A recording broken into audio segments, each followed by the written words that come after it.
ራሴን ገላለሁ፣ ነዳጅ ጠፍቷል፣ መንግስት ከልክሎኛል ምናምን እያለ ነው። ለምን መንግስት ይከለክላል? ይሄን እንዲህ አይነቱን መታገል ራሱ ታግሎ ማሸነፍ ሲችል ራሱን የሚገልበት ምክንያት ምን እንደሆነም እሱ ነው። እንደዚህ አይነት ነገሮቹ ናቸው ደካማ መሆን ነው የሚያሳየው። በዓለም ላይ የነዳጅ ውድነትን ምክንያት በማድረግ አይደለም። ዲፖ አለ ኢትዮጵያ ውስጥ የነዳጅ ዲፖ የመጠባበቂያ ለአደጋ ጊዜ ተብሎ መጠባበቂያ በየትኛውም ሪዘርቭ ነዳጅ ዲፖዎች አሉ። አመታትም ከዛም በላይ ሊያቆዩ የሚችሉ የነዳጅ ክምችቶች ይኖራሉ። ይሄ እኛ በምናውቀው መጠን በኢትዮጵያ ላይ ያለ ነገር ነው። ያንን ከፍቶ ለህዝብ እንዲጠቀሙ ካላደረገ በጣም አስቸጋሪ ይሆናል። ነገር ግን አንድ ነገር እዚህ ጋር የሚለው አካል የሚጠቀመው ለጦር ለታንክና ለታንክ ጎታቾች ሎቤዶች ለወታደራዊ ጥቅሞች ስለሚያውል ነዳጁን ህዝቡን ከልክለው ህዝብ እንዳይኖር ለጦርነት የሚጠቀም ከሆነ አደጋው እዛ ጋር ነው ያለውና እሱን ታግሎ ማስለቀቅና ጦርነቱን ማቆም የሚችለው ህዝብ ነው። የኢትዮጵያ ነዳጅ ወደ ጦር ሜዳ ስለሚሄድ ነው፣ ለጦርነት ስለሚውል ነው። አማራና ኦሮሚያ በአብዛኛው ኦሮሚያ አካባቢ ላይ ምርጫ ማካሄድም ከመጀመሪያ በምንም አይነት ሁኔታ አይችሉም። ነገር ግን ሌሎቹን አጭበርብረው ምርጫ ተመርጫለሁ ብሎ አብይ አህመድንና ኦህዴድ ምርኮኛ ግሩፕ ሊመጣ ነው። ይህንን ነገር ካላስቆሙ በራሳቸው አንገት ላይ ገመድ መሸምቀቅ ነው። ድንጋይ በራሳቸው ላይ መከመር ነው። ራሳቸው ሐውልት በራሳቸው ላይ መስራት ማለት ህዝቡ። ምክንያቱም ዓለምን ማታለል የሚችለው በምርጫ ነው። አብይ አህመድ አታላይ ነው፣ አጭበርባሪ ነው፣ ሌባ ነው። አብይ አህመድ አደገኛ ሰው ነው። ለዚህ የተፈጠረ ለማጭበርበር ለነዚህ ለጠሩሃቸው ሶስት ነገር የተፈጠረ ከቅጥፈት ጀምሮ ምንም ኮሎኔል ሳይሆን ሳሞራ የኑስን አታለው የሳሞራ በጎ ስጦታ ኮሎኔል ተብሎ ኮሎኔል አካዳሚ ሳይገባ ምን ሳይሆን የኮሎኔል የሆነ ሰው ነው። አጭበርባሪ ነው። ምንም እንትን ሳይል ምንም እርስ በርስ የአገር ውስጥ ጦርነት መቼም ቢሆን እርስ በርስ ጦርነት አገር ውስጥ ጦርነትን ከወንድሞቹ ጋር ለመዋጋት ወደ ሰሜን ኢትዮጵያ እየተጓጓዘ ያለው ሄዶ እዛ እየተዋጋ ያለው ሰራዊት የበታች መኮንኖቹን ጨምሮ መቶ አለቃ ሸምበል እስከ ሻለቃ ድረስ ያሉት የበታች መኮንኖች እጃቸውን ያለምንም ጥርጥር ለፋኖ ሰራዊት በመስጠት ከፋኖ ጋር በመቆም ወደኋላ አብይ አስተዳደር አገዛዝ የአብይን አገዛዝ ወደኋላ በመውጋት ራሱንም እንዲያድን አገሩንም እንዲያድን ነገ መከላከያ የአገር መከላከያ እውነተኛ በአገር መከላከያ ሲፈጠር በመከላከያ ውስጥ ለመኖር ለመስራት ከፈለገ ወደኋላ ተመልሰው ጠመንጃውን ወደኋላ እንዲመልሱ በዚህ አጋጣሚ ጥሪ ያቀርባለሁ። አንዳንድ ጀነራሎች ጉምጉምታ አለ ይባላል። እውነት ይሁን አላቅም።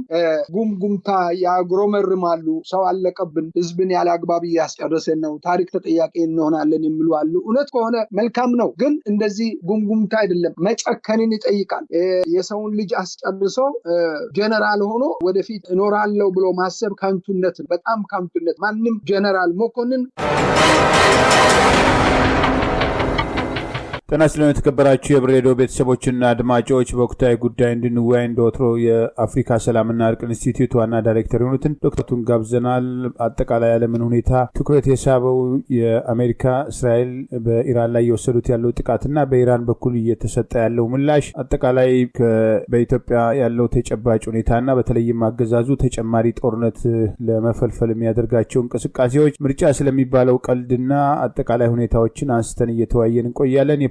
የፕሮግራሙ አዘጋጅ ሀብታሙ አሰፋ ነኝ። እስከ ውይይታችን ፍጻሜ አብራችሁ እንድትቆዩ በአክብሮት እንጋብዛለን። ጤና ይስጥልን ዶክተር ሸዋፈራው ኩራቱ፣ እንደምንሰነበቱ? እንኳን በድጋሚ ተገናኘን። እግዚአብሔር ይስጥልኝ ሀብታሙ፣ እንደምንሰነበትክ?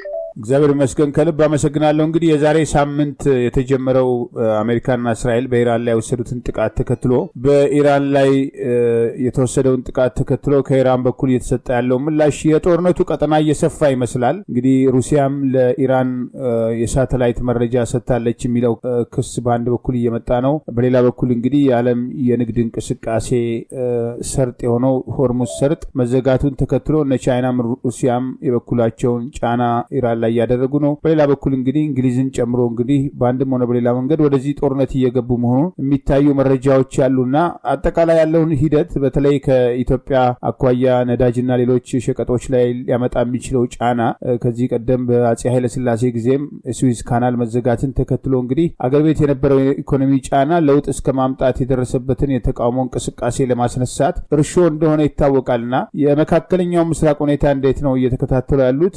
ምናልባት እንግዲህ ሶስተኛው ዓለም ጦርነት ይነሳል፣ ሌሎች ሀያላንም ወደዚህ ጦርነት ይገባሉ የሚለው ስጋት የሩቅ ስጋት ቢሆንም አጠቃላይ ሁኔታው እንዴት ነው የሚከታተሉት? ኢትዮጵያውያንስ እንደው ከዚህ ያለውን ሁኔታ ያለውን የኑሮ ጫና ምክንያት በማድረግ ነገሮችን በቸልታ ማየት አለባቸው ወይ? አዎ እንግዲህ ሳምንት አስቆጥሯል ጦርነቱ። ዘመናዊ ጦርነት ነው። ጦርነቱ ዝም ብሎ እንትን የሚደረግ አይደለም። በቦሊስቲክ ሚሳይል እና በሮኬቶች እንደዚሁም ደግሞ በድሮኖች በተለያዩ ድሮኖች የሚጠቀሙት ነው ጦርነት ነው።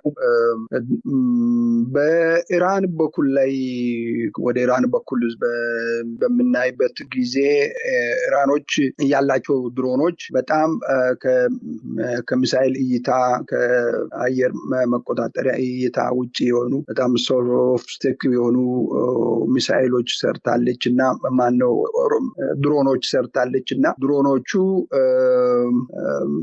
በብዛትም የምታፈሰው ብዙም ጥቃት ማድረስ የሚችል ድሮኖች አሏት። እስካሁንም ድረስ የምትጠቀመው እሱ ነው። በሚሳይል በብዙ ጊዜ ማይጠቀሟት እይታ ውስጥ ማይገቡ ድሮኖች አሏት። በትንሽ ዋጋ የተሰራ ነው እና እሱን ድሮኖቹን ለመምታት እጥፍና ድርብ ወደ 40 ሚሊዮን ዶላር የሚያወጣ ሚሳይሎችን መተኮስ አለባቸው። ይሄኛው ግን በ30 እና 40 ሺህ ዶላር በሚያወጣ ወጪ የተሰራ ድሮኖች ናቸው። ፈጣን ድሮኖች ናቸው እና አደገኛ ማጥፋት የሚችሉ ድሮኖች ናቸው እና በዚህ ጦርነቱን እያካሄደች ነው ያለችው። እንግዲህ ሌሎችም ሚሳይሎች አሉ። ሌላው ኢራን ሰፊ ሀገር ነው፣ ታሪካዊ ሀገር ነው። እንደሚታወቀው ኢራን በዛ አካባቢ ካሉት ህዝብ ብዛትም ወደ 100 ሚሊዮን የሚጠጋ ህዝብ ያላት ሰፊ ሀገር ነው። በአንድ ቦታ ላይ አይደለም፣ ቴህራን ብቻ አይደለም መሳሪያ ያከማቹትና ዝግጅትም ያደረጉት አሉ። ራሳቸውን ለመጠበቅ ብዙ ቦታ ላይ ሚሳይሎችን መደበቂያ ዋሻዎችንም እንደዚሁ የሰሩት ስለሆነ ጦርነቱ ሊራዘም ይችላል። የእግረኛ ሰራዊትን ቢመዘን በጣም ሰፊ ሰራዊት አላቸው። በ600 ሺህ የሚያህል መደበኛ ሰራዊት ያለው አገር ነው።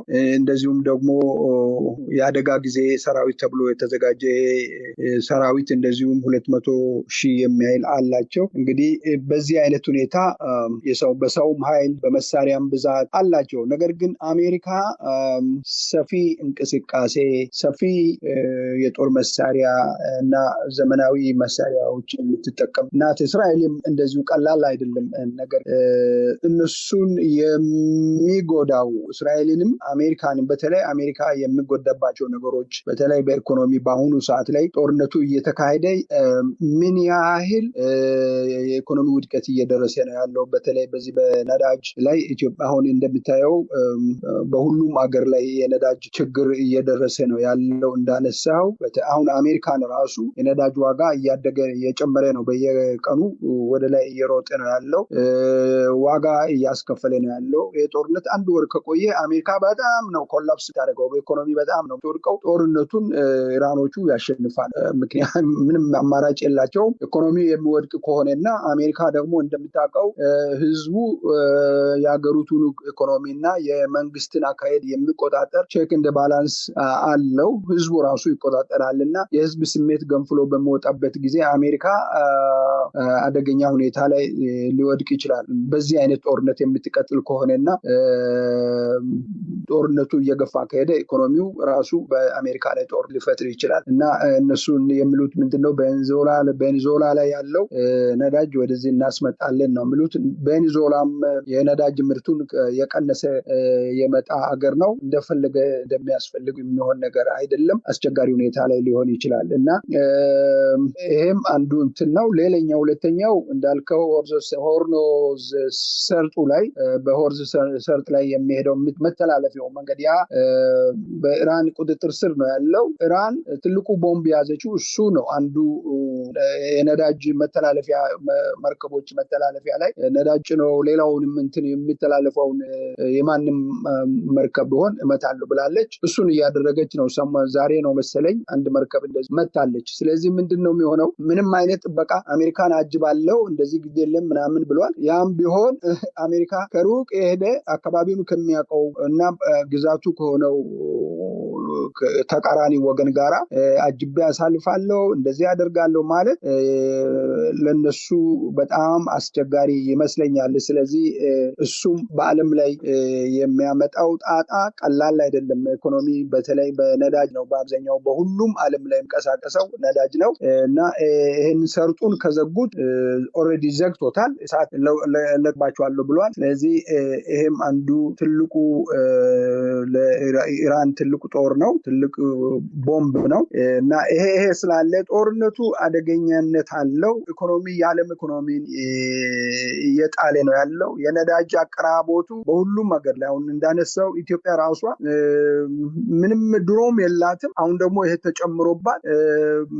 እንዳልከው ህዝቡ ይሄ በትራንስፖርት መተዳደሪያ አድርጎ የሚኖረው ህዝብ እኔ ራሴን ገላለሁ፣ ነዳጅ ጠፍቷል፣ መንግስት ከልክሎኛል ምናምን እያለ ነው። ለምን መንግስት እንደ ይከለክላለን? ይሄን እንዲህ አይነቱን መታገል ራሱ ታግሎ ማሸነፍ ሲችል ራሱን የሚገልበት ምክንያት ምን እንደሆነም እሱ ነው። እንደዚህ አይነት ነገሮቹ ናቸው ደካማ መሆን ነው የሚያሳየው። በዓለም ላይ የመጣውን የነዳጅ ውድነትን ምክንያት በማድረግ አይደለም። ዲፖ አለ ኢትዮጵያ ውስጥ የነዳጅ ዲፖ የመጠባበቂያ ለአደጋ ጊዜ ተብሎ መጠባበቂያ በየትኛውም ሪዘርቭ ነዳጅ ዲፖዎች አሉ። ለአመታትም ከዛም በላይ ሊያቆዩ የሚችሉ የነዳጅ ክምችቶች ይኖራሉ። ይሄ እኛ በምናውቀው መጠን በኢትዮጵያ ላይ ያለ ነገር ነው። ያንን ከፍተው ለህዝቡን እንዲጠቀሙ ካላደረገ በጣም አስቸጋሪ ይሆናል። ነገር ግን አንድ ነገር እዚህ ጋር የሚለው አካል የሚጠቀመው ለጦር ለታንክና ለታንክ ጎታቾች ሎቤዶች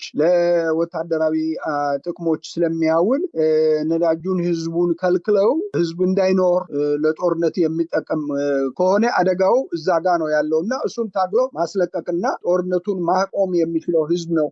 የኢትዮጵያ ነዳጅ ወደ ጦር ሜዳ ስለሚሄድ ነው፣ ለጦርነት ስለሚውል ነው። ስለዚህ እሱ ነው ህዝቡ መታገል ያለበት። ሞታለሁ ከማለት ታግሎ ነዳጁ በሀገሩ ያለው በትክክል መጠቀም መቻል የሚችልበትን መንገድ ነው መቀየስ ያለበት፣ መታገል ያለበት። ሾፌሮቹ ኃይል አላቸው ብዙ ታክሲ ራይድ የሚባለው ከባድ መኪና የሚነዱት ምን ዞሮ የሚሰሩት የአገር አቋራጭ የህዝብ ማመላለሻ እነዚህ ሁሉ ስደማመሩ ከግል አሽከርካሪዎች ጋር ልክ ቁጥር ስፍር የሌለው ኃይል አላቸውና መጠቀም መቻል አለባቸው። ይሄንን ተጠቅሞ ታግለው ሁሉም ተባብረው ይሄንን መንግስት ማስወገድ አለበት። መንግስት አይደለም ይሄንን እንደው በአፍ ላይ መጥቶ እንደ ድንገት መንግስት ያሰኛል እንጂ መንግስት ያልሆነ ብዙ ጊዜ ያልነው ጋንግስተር ነው። ይሄን ቡድን ማስወገድ ሲችል ነው ትክክለኛ የሀገሪቱን ሀብትም መኖርም የሚችለው ሀብቱንም ማስጠበቅ የሚችለው መብቱንም ማስጠበቅ ነው። በህይወትም መኖር የሚችሉት ህዝቡ ይሄንን ታግለው መጣል ሲችል ብቻ ነው። ሌላ ይሄ ዝባዚንከ ምርጫ ምናምን ውስጥ የሚለው በፍጹም ከአእምሮ ውስጥ መንቀል መቻል አለበት። ይሄንን ለማድረግ እያንዳንዱ ግለሰብ ሌላ ብሶት ሮሮ ውስጥ መግባት ዋጋ የለው። ዋጋ የሌለ ውይይት ዋጋ የሌለ ቁጣ ነው ቁጣውን ወደ ተግባር በመለወጥ ይሄንን ጋንግስተሮቹን ከሀገር ላይ ማባረር ነው። እንደ መንግስት ያለ መቁጠር ነው። ይሄንን እንደ መንግስት ያለ መቀበል ነው። ራሳቸው ማሳመን ነው ዋናው። ህዝቡ ይሄ መንግስት አይደለም የሚለውን ራሱን ማሳመን ነው። ያኔ ለቁጣ ለድል ማሸነፍ ለዛ ራሱን ያዘጋጃል ማለት ነው። ይሄን ነው ማድረግ ያለበትና ጦርነቱ ይቀጥላል። በምን ላይ እንደሚቆም አይታወቅም፣ ገና ነው።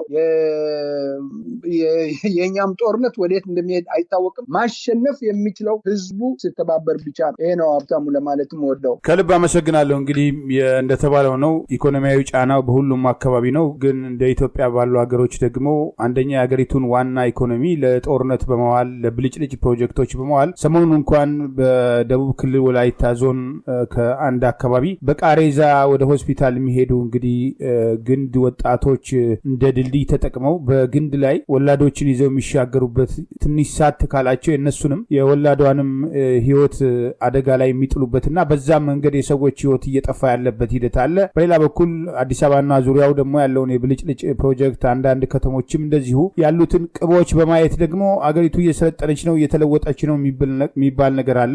ህዝቡ እንደተባለው ነው እንግዲህ የነዳጅ እጥረቱ ይሄን ተከትሎ የሚመጣው ኢኮኖሚ ጫና በትራንስፖርት ወጪ ላይ እያደረሰ ያለውን ጫና በተመለከተ ሌላ ቦታ ነው የሚያየውና የዚህ ሁሉ ችግር መሰረቱ እንግዲህ የተረጋጋ ኢኮኖሚ ቢኖር ጦርነት ባይኖር እንዲህ አይነት ችግር በሚከሰት ጊዜ በተወሰነ ደረጃ እንዳሉት ከነዳጅ ከዲፖም አውጥቶ የሚከፋፈልበት ሁኔታ አለ። አሁን ነዳጅ እየተሸጠ ያለው በጥቁር ገበያ በባለስልጣናት ጋር ግንባር ፈጥረው ያለበት ሂደት አለና ህዝቡ የኑሮ ውድነቱ የኑሮ ጫና ሁሉ ጦርነቱ አገዛዙ እየተከተለ ያለው ኢኮኖሚ የተሳሳተ ፖሊሲ መሆኑን ይህንን ተረድቶ የራሱን የለውጥ እንቅስቃሴ ለማድረግ ዛሬም እየቻለ አይደለምና እዚህ ላይ ማተኮር እንዴት ነው ያቃተው?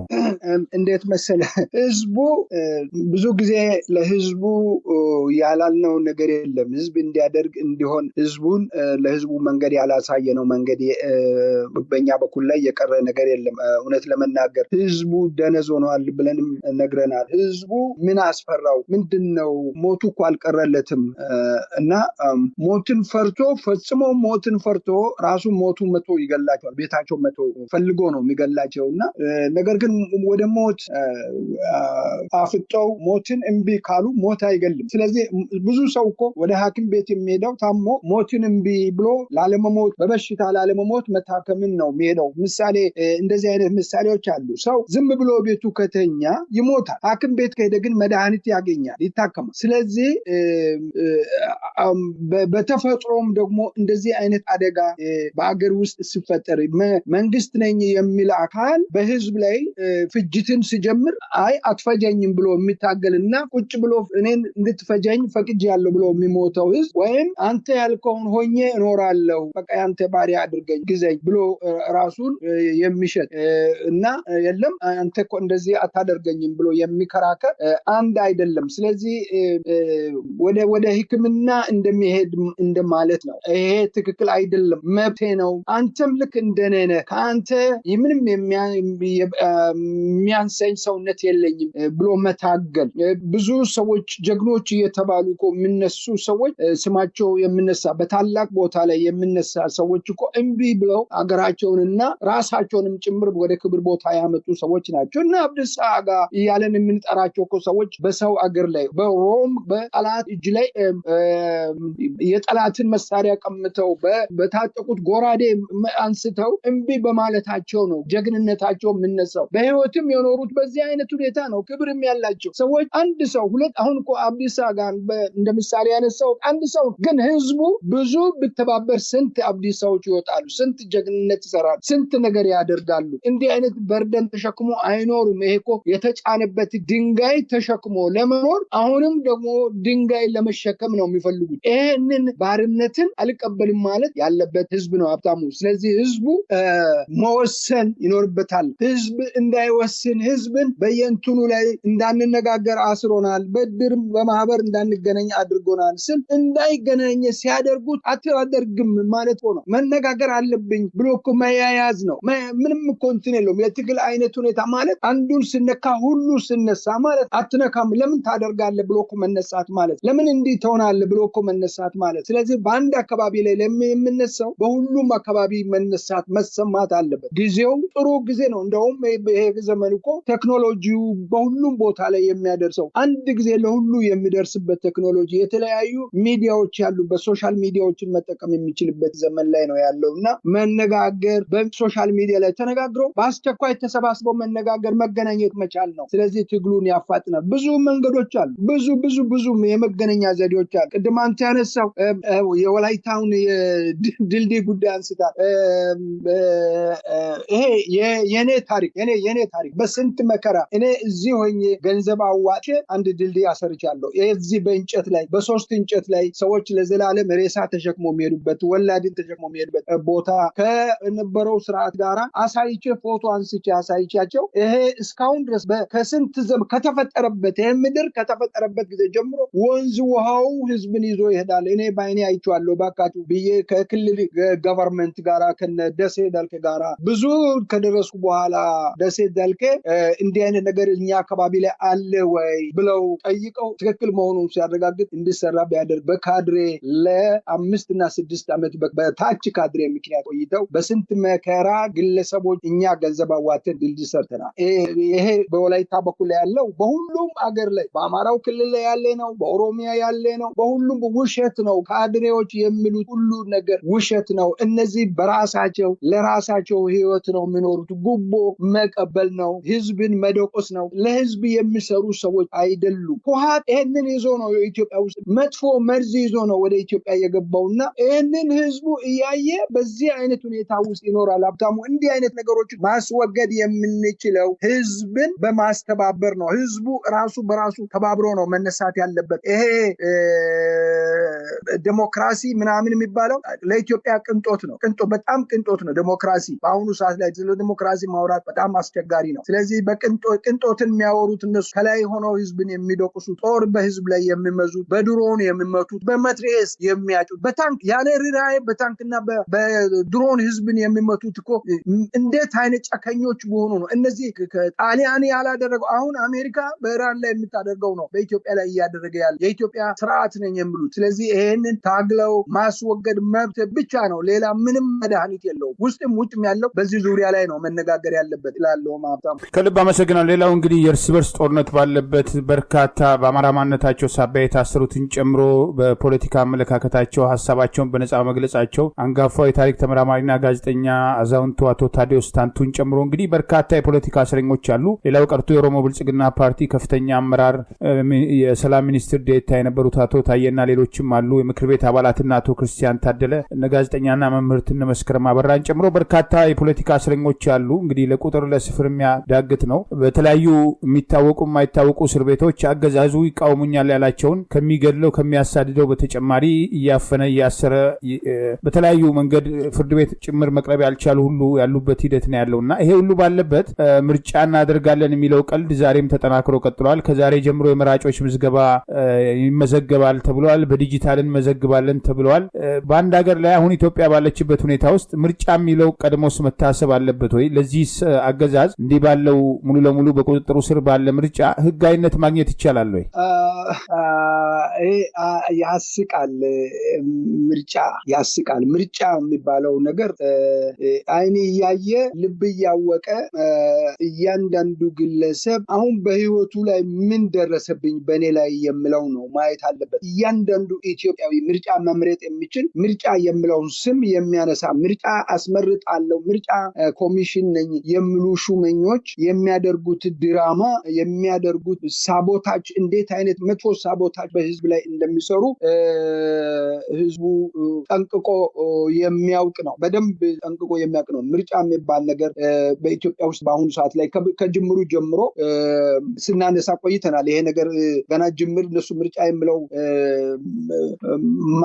ማውራት ሲጀምሩ ነው እኛ ይሄ ነገር ቀልድ ነው እያለን የጀመርነው። ይሄ ነገር ቀልድ ነው፣ አሁንም ቀልድ ነው፣ እየቀለዱ። ስለዚህ ህዝቡ ምን በራሱ ላይ እንደሚደርስ ራሱ ላይ ሞትን የሚወስን ህዝብ መሆኑ ነው የምናውቀው ሁላችንም። ይሄንን ምርጫ ህዝብ መርጫ ያለው ለምርጫ ወጥ ያለው መርጣለሁ ካለ በእውነቱ በራሱ ህይወት ላይ በራሱ አንገት ላይ ገመድ እንደመጨመር ማስገባት ይቆጥራል።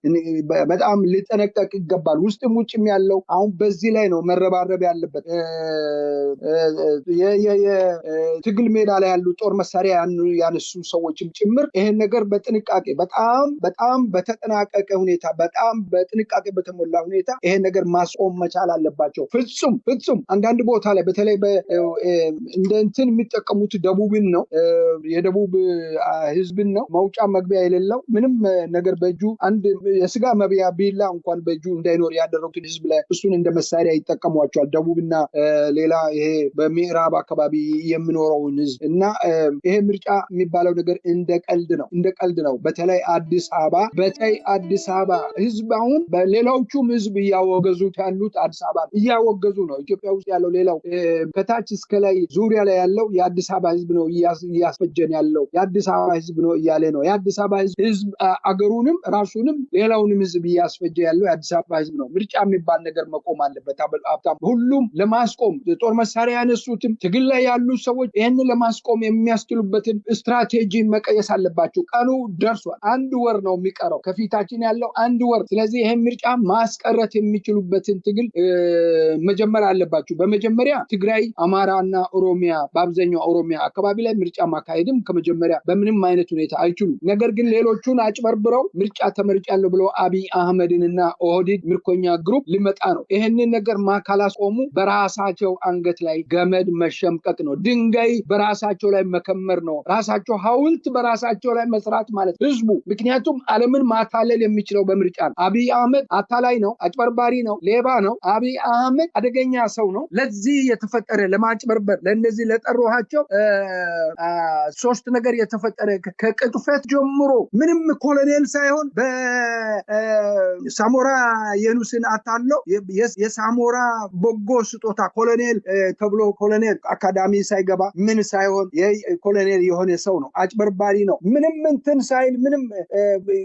የፒስ ፕራይዙን ያለ ምንም ሳይሆን ምንም ሳያደርግ አስመራ ስለሄደ አታለው የፒስ ፕራይዝ እንዲያገኝ የተደረገ በማጭበርበር ብዙ ነገር ያደረገ በማታለል በብዙ በዚህ አይነት የተካረ ሰው ነው። አብይ አህመድንና ግሩፑን ለማስወገድ የሚያስችለውን እቅድ ነው ማውጣት ያለባቸው እንጂ ምርጫ የሚባል ነገር የለም። እዚህ አጃቢዎች ቅድም ከጠሯቸው አካባቢዎች ከደቡብ ከኦሮሚያ አንዳንድ ቦታዎች ላይ ከአዲስ አበባ እነ ኢዜማ እና ኢህአፓም አሁን ተጨምሯል ምርጫውን እናካሄዳለን በሚል እነ ማአህድ እንደዚህ ሁሉ አጃቢዎች ናቸው። በብዛት አጃቢ ገብቷል። ይሄ በህዝብ ላይ መቀለድ ነው፣ በራሳቸውም ላይ መቀለድ ነው፣ ታሪክ ላይ መቀለድ። ስለዚህ ይሄንን መታገል ነው እንጂ ምርጫ እጩ ምናምን የሚባለው ነገር ካቀረቡ ከመጠየቅ አይድኑም። ይሄ የአብይ ጉርሻ ጠብቀው በየ3 ወር የሚሰጠው ገደብ የሌለሽ ገንዘብ የሚወስዱት ለዛ የምርጫ ቦርድ ሰርቲፊኬት የወሰዱ ፓርቲዎችንን የሚሉት በጎሳ በተለይ በቅርብ በቀበሌ ደረጃ የተደራጁት ተደራጅተናል ብለው ሰርቲፊኬት የያዙ ሰዎች ናቸው። የሚረቡ አይደሉም። አገር መምራትና ለአገር መቅረብ ቀርቶ ለመንደሩም የማይበቁ ሰዎች ናቸው። ተቃዋሚ ናቸው፣ ምርጫ እንትን ያላቸው እየተባለ የሚወራው። ስለዚህ ይሄ በፍጥነት ትግሉ ነው ማስቆም የሚችለው። ይሄንን ህዝቡ መታገል አለበት። አዲስ አበባ ህዝብ በታሪክ ከመጠየቅ አይድንም። በታሪክ የአዲስ አበባ ህዝብ በታሪክ ተጠያቂ ነው። ይሄን ምርጫ ካላቆመ ካላደናቀፈ ትግል ውስጥ ካልገባ ልጆቹን እያሳሰረ ልጆቹ በጦር ሜዳ እያለቁለት እሱ ምርጫ መርጣለሁ ብሎ የአዲስ አበባ ሰው የምነሳበት ምክንያት አገሪቱን ካላጠፋው አዲስ አበባ ውስጥ መኖር አልችልም እንደማለት ይቆጠራልና እኔ ይሄ ምርጫ መቆም አለበት። ጨርሶ ትግሉ እንዲሁ ዝም ብሎ አይደለም። የአሁኑ ትግል እንደ በፊቱ አይደለም መሆን ያለበት። ትግሉ ተጋግሎ ጨሶ መውጣት አለበት፣ መጨስ አለበት። በዚህ አይነት ነው ትግሉን ማስቆም የሚችለው። ውስጥም ያለው ሰው በሙሉ መጮህ አለበት። ባለፈው ሳምንት ያነሳነው ነገር አለ። የባዮፊዚካል ያነሳው ቀላል ነገር አይደለም። ይሄ ዲያስፖራውንም ይመለከት። ዲያስፖራ ወደ ውስጥ ከሀገር ውጪ ወደ ውስጥ ገባ ዜግነቱ ታይተው የሌላ ሀገር ዜጋ ካልሆነ በቀር ኢትዮጵያዊ ዜግነት ያለው በሙሉ ባዮፊዚካል ይሰጣል እና ልክ እንደዚሁ ምርጫው ሁሉንም ይነካል። ሁሉንም የማይነካው የለም። በዚህ ምርጫ ምክንያት አገሪቱን ለማጥፋት የሚተባበር አካል ነው ማለት ነውና ይሄ ነገር በጥንቃቄ በታላቅ ትግል ነው መቆም ያለበት። ነጋ ጠባ ሚዲያዎቹ ይሄንን ነው መስራት ያለባቸው። ምርጫው እንዲደናቀፍ፣ ምርጫው እንዲቆም፣ አብይ እንዲከስር ማድረግ መቻል አለባቸው። ይሄንን ዝምታ በየሳምንቱ ዝም ብለን የምንጠብቀው ነገር የለም። የዕለት ተዕለት ስራ ነው መሆን ያለበት። ህዝቡ በዚህ መልክ ነው መነሳት ያለበት እላለሁ። በጣም አመሰግናለሁ ስለሰጠኝ እድል። ከልብ አመሰግናለሁ ዶክተር ሸዋፈራሁ። እንግዲህ ያው በተለየ መንገድ የአዲስ አበባ ህዝብ ብቻ ኃላፊነት ያለበት አይመስለኝም። ከየትም አካባቢ እነሳ ያው ተቃውሞዎች እያደጉ የራሳቸውን መሪ እየመረጡ ከአንድ ቦታ ወደ አንድ ቦታ እንግዲህ የጋራ ጉዳይ የያዙ የሚሸጋገሩበት ሂደት አለ። ከዚህ ቀደምም በኢትዮጵያ ተጨባጭ ሁኔታ የተነሳበት አለ። አብይ አህመድ ወደ ስልጣን የመጣበት እንቅስቃሴ ውስጥ እንግዲህ የኦሮሞና የአማራ ወጣቶች ያደረጓቸው እንቅስቃሴዎች፣ በኋላም ዘርማ የጉራጌ ብሔር ተወላጅ ወጣቶች ያደረጓቸው እንቅስቃሴዎች ከአዲስ አበባ ውጭ ነው እየተነሱ እያደጉ ወደ አዲስ አበባ ከተማ የመጡት።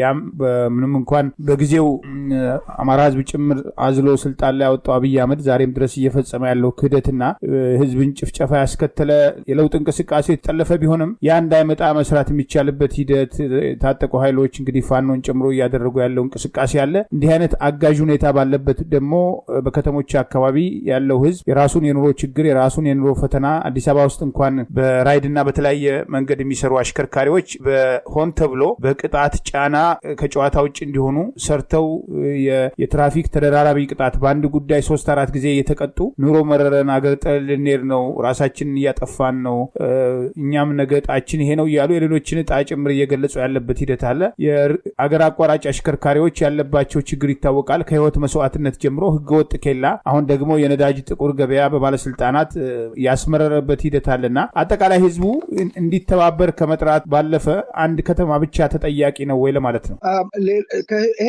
ይሄ አሁን ያነሳው ልክ ነው።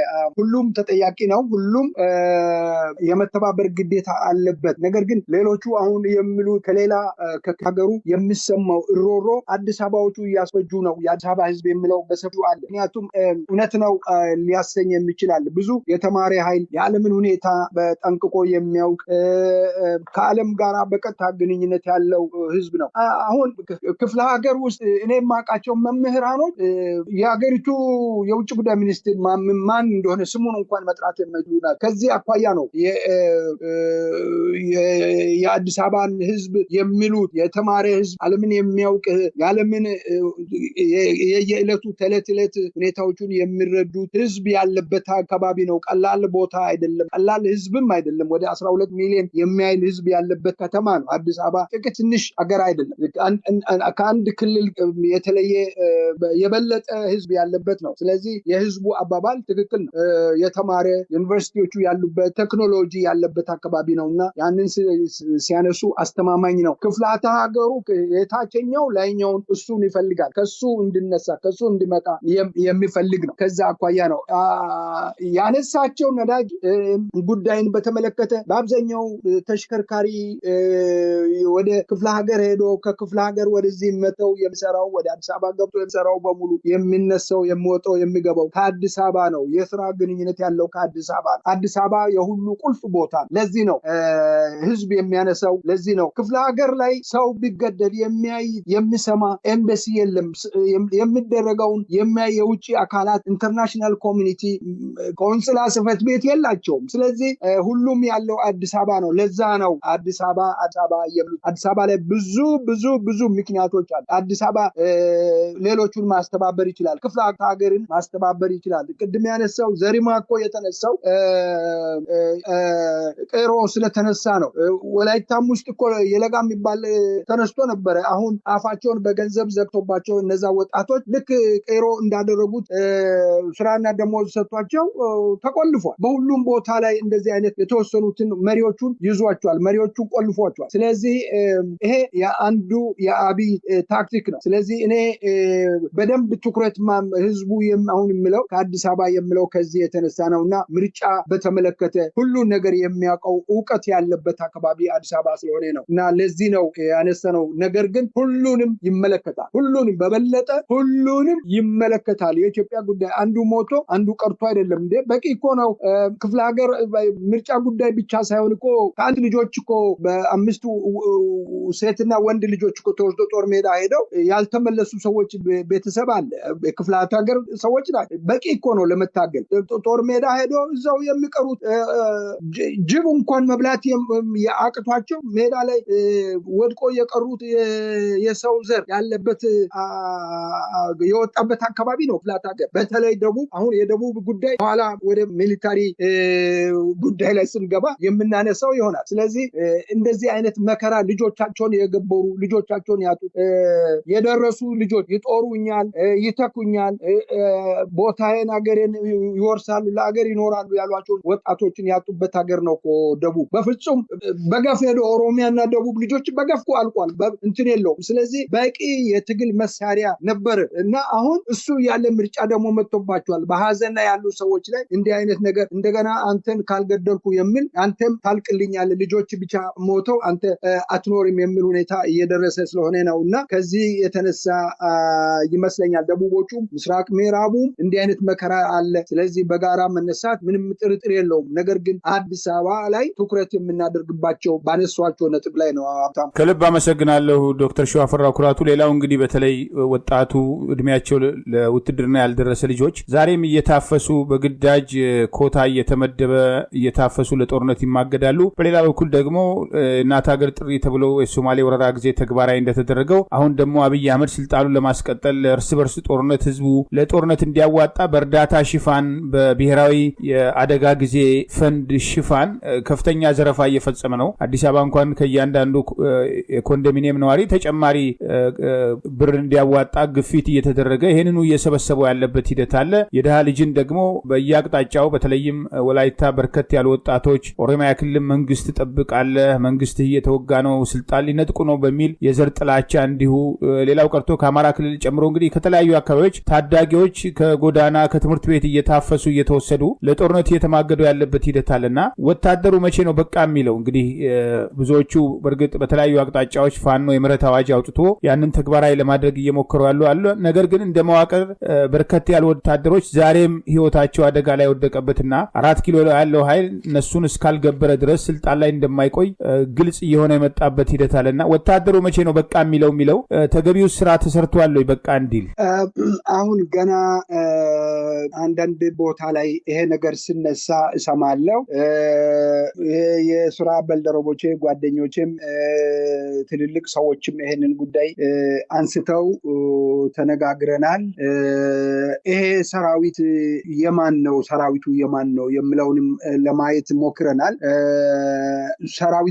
ሰራዊቱን ሲሰበስቡ ወይም አፈሳ አስገብተው በግዳጅ ወደ ውትድርና እንዲገባ አድርገው የ3 ወር ወይ የ2 ወር ስልጠና እየሰጡ ጦር መሳሪያ እያስያዙ ምንም የማያውቁትን እድሜያቸው ለውትድርናም ያልበቃ ከ13 ዓመት እድሜ መሃል ላይ ያሉ በዓለም በጦር ወንጀለኝነት ወጣትን ወደ ጦር ሜዳ ህፃናትን ወደ ጦር ሜዳ አስገብተው ወደ ጦርነት መውሰድ ትልቅ ወንጀል የሆነውን ሁሉ ጥሰው አውቀው ከፊት ለፊት ላይ እነዚህ ወጣት ህፃናት ልጆች ጭምር እንዲያልቁ የሚያደርጉ የጦር መኮንኖች ነን የሚሉ የተለያዩ ብሔር በተለይም የአማራ ጀነራል ተብሎ ያሉ ሰዎች ጭካኔ በተሞላ ሁኔታ የኦሮሞ ምርኮኛ ጀነራሎች ትላንትና ምርኮኛ የነበሩ በህወሓትና በሻቢያ እጅ የነበሩ በኋላ ላይ ህወሓት ለራሱ ኮታ እነሱ የእጅ ብልጫ ለማግኘት ሲባል ያለ አካዳሚ ብቃት ጀነራል ኮሎኔል እያለ የሾማቸው አሁን ደግሞ አብይ አህመድ መጥቶ እስከ ማርሻል ድረስ ዝም ብሎ አቦሰት ከምንም የተነሳ የሚሰጣቸው ማዕረግ በትከሻቸው መሸከም የማይችለውን ማዕረግ የያዙት ሰዎች በኃይል ከአንድ ቤት እስከ 5 4 እና 3 ልጆች ያኛው ሞቶ እያለ ሌላኛው በላዩ ላይ ላይኛው ሞቶ እያለ የሌላኛው በላዩ ላይ እየወሰዱ እያፈሱ ከአፈሳ ሸሽቶ ወደ ከተማ ሲሄዱ ከከተማም ደግሞ እያፈሱ ገጠሩ ወደ ከተማ ሸሽቶ ይሄዳል። ከተማ ይታፈሳል። ገጠርም እንደዚሁ በቀበሌ ማህበራት ይታፈሳል። መዳረሻ ያጣ ወጣት ህፃናት ወንዶችና ሴት ልጆችን ወደ ጦር ሜዳ እየወሰዱ ይማግዳሉ። የነሱ ልጆች በተደጋጋሚ ጊዜ የራሳቸው ልጆች ደግሞ በ4 እና በ100-300 ሚሊዮን ብር እያወጡ ሰርግ ይደግሳሉ። ልጆቻቸውን ይድራሉ፣ ያስተምራሉ፣ ከሀገር ውጭ ይልካሉ። እንዲህ አይነት አደገኛ ዲስክሪሚኔሽን ባለበት ሀገር ላይ ህፃናትን ወደ ጦር ሜዳ መውሰድ ርህራሄ የሌለበት ሀገር ላይ ትውልድ እንዳይኖር ትውልድን መጨረስ አለብን የሚል ቀጥተኛ ንግግር ብዙ ወጣት ስራ እየፈታ አለ። ይሄ ስራ የፈታው ወታደር ሆኖ ማለቅ አለበት፣ ለጦር ሜዳ መዘጋጀት አለበት ብሎ አብይ አህመድም ብርሃኑ ጁላም እንደዚሁ ሌሎቹም ጀነራሎች ናቸው የሚባሉት የተናገሩትን እንደ ማስታወሻ ወስደን እነዚህን ሰዎች እነዚህ ወጣቶችን ወደ ጦር ሜዳ ወስደው ገለው አስጨርሰው እንደገናም ተጨማሪ ሌላ እየወሰዱ በማስጨረስ ላይ ናቸው ያሉት። ይሄን የሞቱትን መርዶ እንኳን አያስነግሩ፣ መርዶ እንኳን አይነግሩትም። ካሳ ይጠይቁናል፣ መርዶ አንነግርም፣ ቤተሰብ ካሳ ይጠይቃል የሚል አለ። ቆስሎ አካሉን ጎሎ እግሩ ተቆርጦ ሌላው አካል አንጀት ወጥተው ሰውነቱ እንትን ብሎ ያሉ ልጆች ሕክምና መታከም እንዳይችሉ አድርገው ሜዳ ላይ እንደ ገባጣ አህያ ጥሏቸው በስቃይ ላይ ያሉበት ሰርቶ መብላት የማይችሉበት ደረጃ ላይ መንግስት አለኝ የሚረዳኝ አለ የሚልበት የሚመኩበት ያበት ሁኔታ ላይ ያለው ወታደር ከማን ጋራ እንደሚዋጋ ለምን እንደሚዋጋ ይሄንን ሊያውቀው ይገባል፣ ጠንቅቆ ማወቅ አለበት። ስለዚህ ጦርነቱን እርስ በርስ የሀገር ውስጥ ጦርነት መቼም ቢሆን እርስ በርስ ጦርነት ሀገር ውስጥ ጦርነትን ከወንድሞቹ ጋራ ለመዋጋት ወደ ሰሜን ኢትዮጵያ እየተጓጓዘ ያለው ሄዶ እዛ እየተዋጋ ያለው ሰራዊት የበታች መኮንኖቹን ጨምሮ መቶ አለቃ ሸምበል እስከ ሻለቃ ድረስ ያሉት የበታች መኮንኖች እጃቸውን ያለምንም ጥርጥር ለፋኖ ሰራዊት በመስጠት ከፋኖ ጋራ በመቆም ወደኋላ የአብይ አስተዳደር አገዛዝ የአብይን አገዛዝ ወደኋላ በመውጋት ራሱንም እንዲያድን አገሩንም እንዲያድን ነገ መከላከያ የሀገር መከላከያ እውነተኛ በሀገር መከላከያ ሲፈጠር በመከላከያ ውስጥ ለመኖር ለመስራት ከፈለገ ወደኋላ ተመልሰው ጠመንጃውን ወደኋላ እንዲመልሱ እኔ በዚህ አጋጣሚ ጥሪ አቀርባለሁ። የአንዳንድ ጀነራሎች ጉምጉምታ አለ ይባላል። እውነት ይሁን አላቅም። ጉምጉምታ ያግሮመርማሉ። ሰው አለቀብን፣ ህዝብን ያለ አግባብ እያስጨረሰን ነው፣ ታሪክ ተጠያቂ እንሆናለን የሚሉ አሉ። እውነት ከሆነ መልካም ነው። ግን እንደዚህ ጉምጉምታ አይደለም፣ መጨከንን ይጠይቃል። የሰውን ልጅ አስጨርሶ ጀነራል ሆኖ ወደፊት እኖራለሁ ብሎ ማሰብ ከንቱነት፣ በጣም ከንቱነት። ማንም ጀነራል መኮንን ሆኛለሁ የሚለው ሁሉ የጀነራል ስም የተሰጠው በሙሉ በዚህ ጦርነት የተሰለፈ ተብታባ ሁሉ ከመጠየቅ አይድንም። ስለዚህ ሰራዊቱን በቀጥታ ወደኋላ መልሰው የአብይ አገዛዝ የአብይ ግፈኛ አገዛዝ የአብይና የኦህዴድ አገዛዝ ብልጽግና የተባለው የውሸት ስያሜ የአብይ አንድ ድርጅት የግሉ የሆነውን ድርጅት ከመደገፍ ከድርጅቱ ጋራ ከዛ ድርጅት ጋራ አገልጋይ ባሪያ ከመሆን ሰው መሆኑን ማሳወቅ መቻል አለበትና ወደኋላ ጠመንጃውን እንዲመልሱ ጀነራሎቹም ለፋኖ እጅ በመስጠት ይቅርታን ጠይቀው የኢትዮጵያ ሕዝብን ይቅርታ የሚጠይቁበት መስመር ላይ ካልገቡ እነሱንም እሳቱ መልሶ የሚበላ መሆኑን ሊገነዘቡ ይገባል። ሰራዊቱ ከወንድሞቹ ጋር መታገል የለባቸው። ውሳኔ ላይ መድረስ አለበት። የበታች መኮንኖች በተለይ ፍጥነት ባለው ሁኔታ ሰራዊታቸውን ይዘው አሁን እንደጀመሩት ለፋኖ እጃቸውን ባሉበት በአራቱ አቅጣጫ ለፋኖ ለኦላም ቢሆን እጃቸውን ሰጥተው የጋራ ጠላታቸውን በጋራ እንዲመክቱና የኢትዮጵያን ትንሳኤ እንዲያፋጥኑ አገሪቱን ከውድቀት እንዲያድኑ ታላቅ ጥሪ በኢትዮጵያ ሕዝብ ስም አቀርባለሁ። ይህንን ሳያደርጉ ቀርተው ባሉበት ሁኔታ ላይ የሚቀጥሉ ከሆነ በዚህ ውጊያ ውስጥ የተሳተፉ መኮንኖች ነን የሚሉት የመኮንኖች ስም ያዙት እነሱ ሳይሆኑ ስማቸው ጀነራል የተባሉ ሰዎች ሕዝብን እያስፈጁ ያሉት እንዲወስኑ ሰራዊታቸውን ይዘው ለፋኖ እጅ በመስጠት ኢትዮጵያን እንዳድኑ አደራ ለማለት ፈልጋለሁ። ኢትዮጵያ ሕዝብ ስም እጠይቃለሁ። ይሄንን በኢትዮጵያ በማለቅ ላይ ባለው በኢትዮጵያ ስም እጠይቃለሁና ይሄንን ካላደረጉ ነገ እንደ ናዚ ሰራዊት መሸነፋቸው አይቀርም። በምንም አይነት ጊዜ ጉዳይ ነው። የወራቱ ጉዳይ ሊሆን ይችላል፣ የሰዓታት የዓመታት ጉዳይ ሊሆን ይችላል። ነገር ግን መሸነፋቸው አይቀርም። ያን ግን ተጠያቂ ይሆናሉ።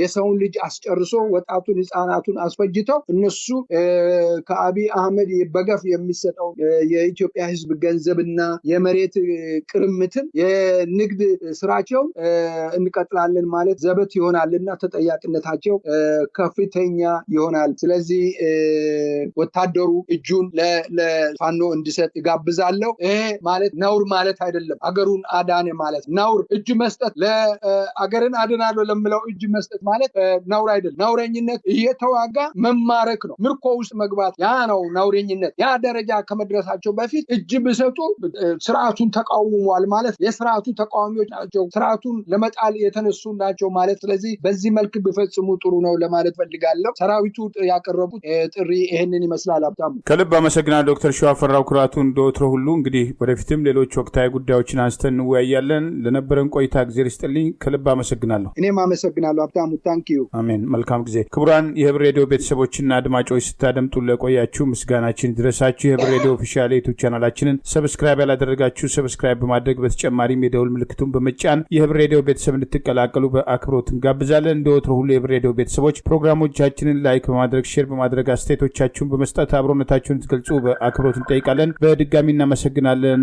ጤና ይስጥልን። ቸር እንቆይ።